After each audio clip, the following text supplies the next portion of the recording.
These will be my final show performances in London.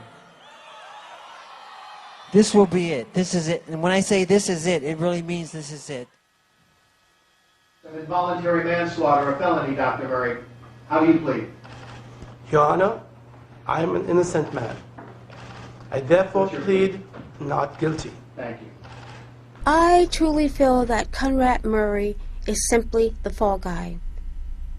This was definitely something that was premeditated, that they had planned to do, and they planned to take my brother out, and my brother knew it, and that's why he told me repeatedly and repeatedly and repeatedly that this was going to happen to him. He explained it to me. He explained it's because of my catalog, which is my publishing, and they're after it, and they want it, and they want their hands on it, and they want to take it away from me. So Michael developed this love-hate relationship with his catalog. I don't want it because it's going to destroy my life. No, it's mine. I'm going to keep it. I'm not going to let them rip it apart and take it from me. This went back and forth. I began to see his personality change.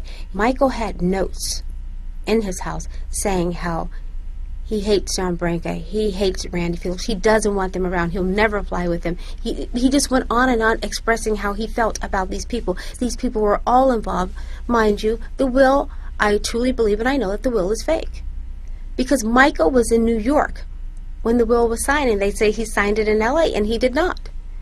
And they know this. But yet they put themselves as the executors on this estate.